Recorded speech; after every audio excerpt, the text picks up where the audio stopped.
Yo, what's up guys, it's Lun-Gi. So today we'll be taking a look at a Vaalmonica 60 card deck. So this is an OCG deck. I played it on release at the end of April. I played it at a tournament and I ended up winning that tournament. Just a small local tournament, just a couple of rounds.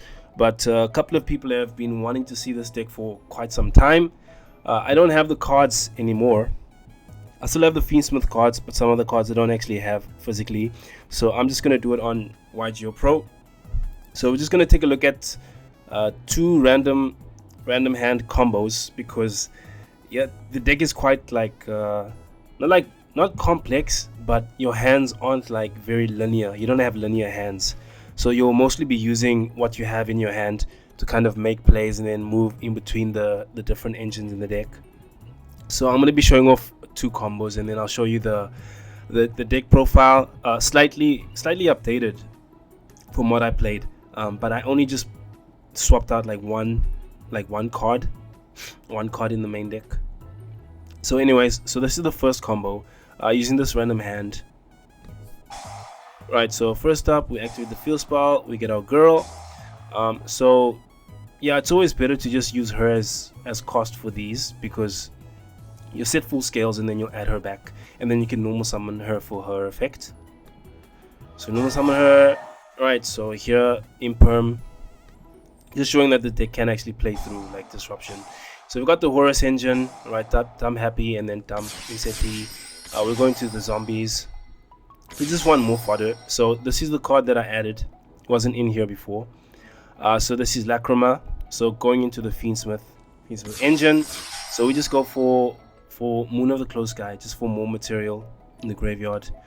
We go Requiem, and then we go Engraver, and then we go for Sequentia. We go for our fusion play, and then we can add back our Engraver since we didn't use its effect. So activate, get Lurrie summons itself back, and then we go into the Rabbit. So the Rabbit was set Angel Statue. I also swapped out this card because it's better than Silhouette, because Silhouette has to negate after the chain, so you can't actually negate like Dark Ruler with it. So this is actually better, allows you to pop a card with this against Tempai, and then it can negate a summon, and then if they try to attack over it, it will destroy the monster that attacked into it. So Tempai is a hard time actually like playing through this card. So anyways, we go Engraver, summon it back. Right, so this is the ending board. You got a couple of disruptions here.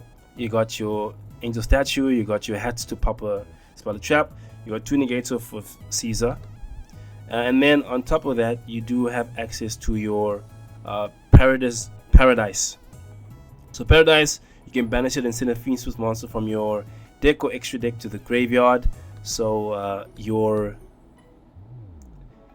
Disarmonia has a graveyard effect. If you send it to the graveyard, you can shuffle one other Light Fiend monster from your graveyard into the deck or extra deck, and then target a card on the field and then send it to the graveyard. So this is some very flexible disruption from the graveyard. If you play 60 cards, then I highly recommend playing this card. You can send it off of Beatrice as well. You can send it off of the new level 4 Lacrimosa. Very, very useful. They can't really get rid of it unless they're like DD Crow or something. Yeah, so it's very hard to kind of play around this card, which is very, very good. So even you get like Dark Ruler or something, they drop loads of Dark Ruler. You still got your statue, summon the statue, they have to get rid of the statue.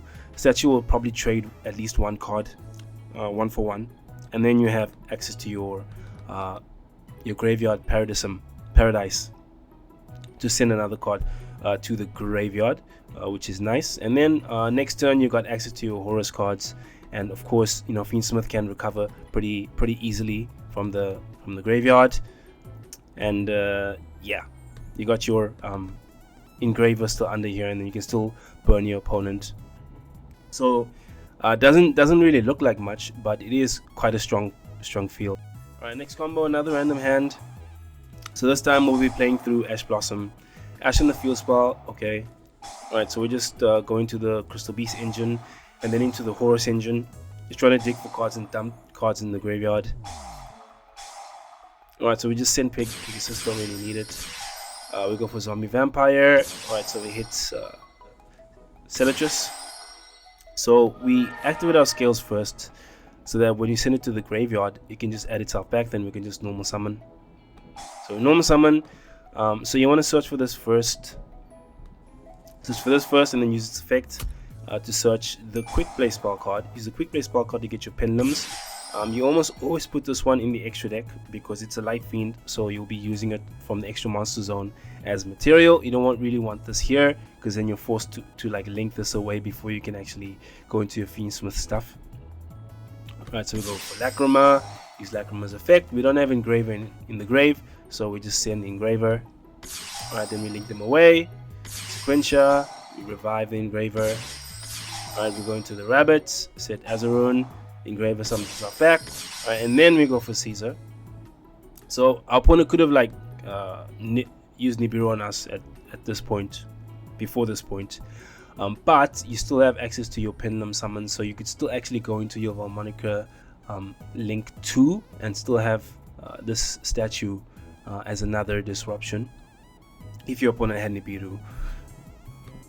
So we pendulum summon for 2. Alright, we use this effect first. We burn. This already has 1 counter because we used the burn effect of the spell before. Alright, so we search this one, which adds 1 back. So you can put a counter and then you add 1 back. So we put a counter on on this one. You always want to put the counter on the burn monster, because you get to summon this, which is a light fiend, and then you can easily recycle this card. So then we go into our Link 2. Right, and then we end our turn. Really strong field. We've got 5 counters in total, so we can negate a summon 1 time. And then we've got the Rabbit for the pop, Azarun, and then we've got our Caesar. So typically, you'll be going for this play. I think this is actually better than just going for like Appaloosa, because you'll have like access to like 4 or 5 monsters. So instead of going for Appaloosa, going for the Rabbit and then going for Caesar, I think it's just a much better. Appaloosa can be negated by just 1 card, whereas with these cards, you need like a blank negate for these 2, and then you still need a way to play around the Azarun. So I think it's just much stronger. And this is the deck list, same as the one that I posted, but that was a few months ago, so some people may not have seen it. So triple Imsety, one Hapi. You don't need more than this. It's a bit greedy to play more than these, and you already have a bunch of bricks already, so I wouldn't advise it. Triple Engraver, 1 Crystal Beast for the engine, 1 Mudora and 1 Keldo. It's just very good to mill, and you can also send it off of Beatrice if you figure out you're playing against like a graveyard based deck. If you like, you could just play like 1 of them. I don't think it's like mandatory to play both of them. You could play 1 if you want to like add something else to the engine. So maxing out on the pendulum monsters, you just want to always like see them, even though they don't really do anything if you draw them. If you don't have this, then they don't actually do anything. But your spell cards are kind of reliant on having these like up, otherwise your opponent gets to choose, which is kind of bad.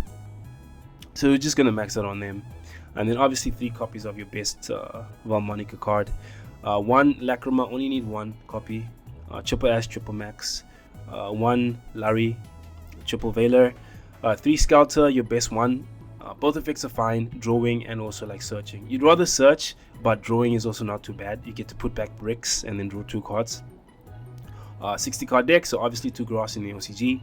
1 triple Tactics Talents. 2 Burial Goods, semi-limited in the OCG. In the TCG, I would play like 3 copies of them if I'm playing like a 60 card version of the deck. 1 copy of Disarmonia, your second best one, because it allows you just like stack counters on, and allows you to recycle your cards as well. 1 Terraforming, 1 Intonare.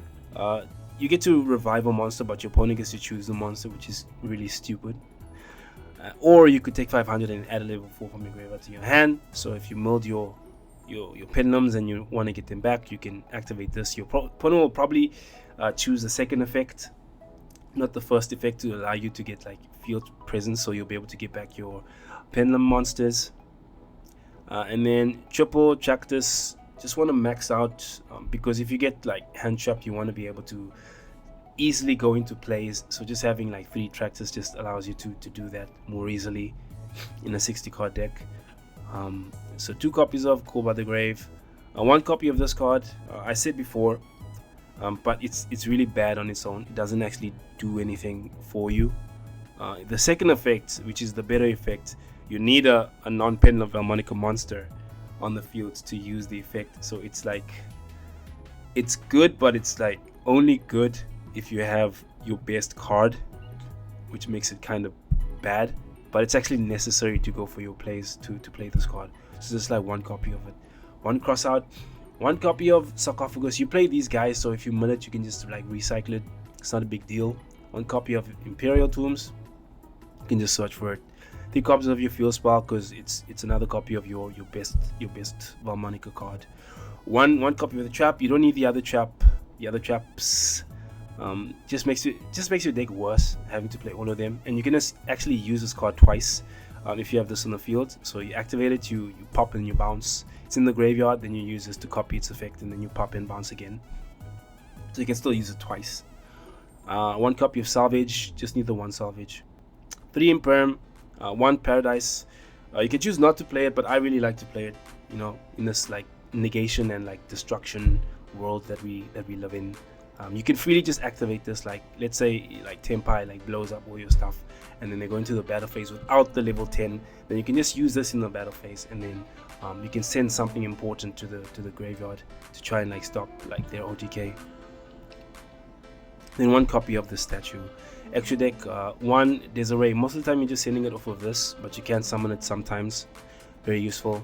1 Lacrima. 1 Zombie Vampire. Your Playmaker.